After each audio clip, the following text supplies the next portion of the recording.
আসসালামু আলাইকুম বন্ধুরা, কেমন আছেন সবাই? আমি রুনাস ব্লগ চ্যানেলে ওয়েলকাম জানিয়ে শুরু করছি আজকের রেসিপি। আশা করি আমার এই সহজ রেসিপিটি আপনাদের অনেক ভালো লাগবে। প্রথমে আমি এখানে একটা বাটি নিয়েছি, এরপর আমি এখানে দিয়ে দিব 1 কাপ পরিমাণের মতো পানি। এখন আমি দিয়ে দিব স্বাদ মতো লবণ।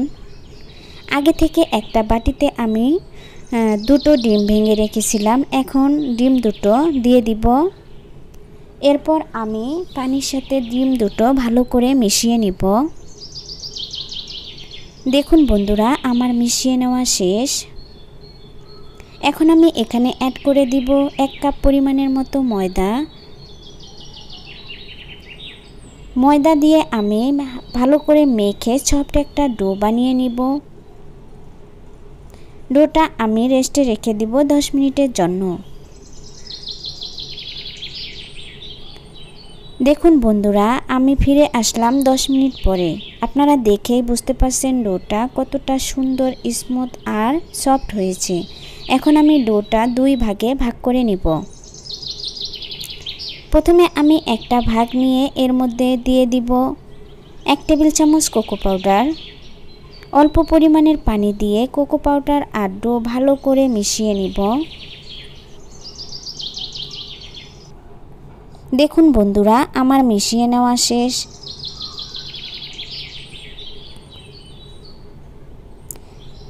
আর বাকি ডোটা দিয়ে আমি একটা রুটি বেলে নিব। আর হ্যাঁ বন্ধুরা, ঘরে থাকা অল্প কিছু উপকরণ দিয়েই খুব সহজে বানিয়ে নেওয়া যায় এই রেসিপিটি।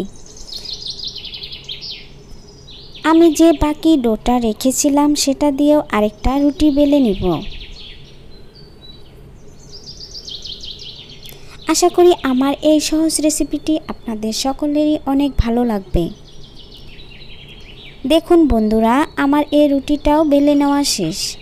আমি যে আগে রুটিটা বেলে নিয়েছিলাম সেটা এখন রেখে দিয়ে এর উপরে আমি কোকো পাউডার মিশিয়ে যে রুটিটা বেলে নিয়েছি সেটা দিয়ে দিব। দেখুন বন্ধুরা, আমি এভাবে ভাঁজ দিয়ে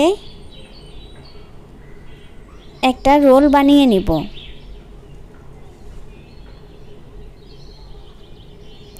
আর হ্যাঁ বন্ধুরা, আপনারা দেখেই বুঝতে পারছেন আমি কিভাবে একটা রোল বানিয়ে নিলাম।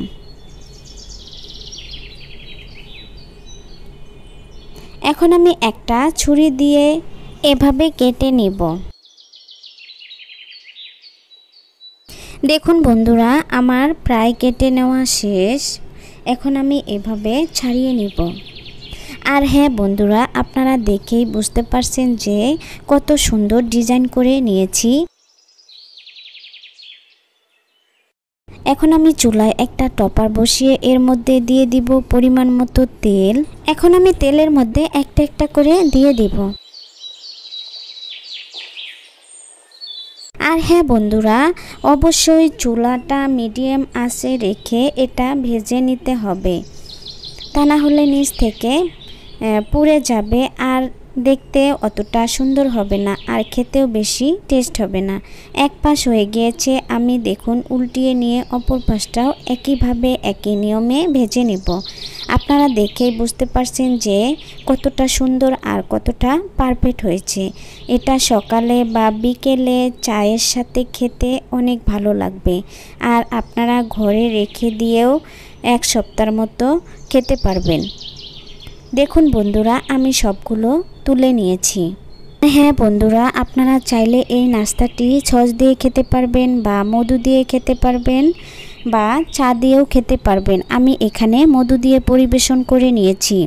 আমার এই রেসিপিটি আপনাদের যদি ভালো লাগে তাহলে আমার চ্যানেলটি সাবস্ক্রাইব করে দিয়ে পাশে থাকা বেল আইকনটি ক্লিক করে রাখবেন। সবাই ভালো থাকবেন, সুস্থ থাকবেন।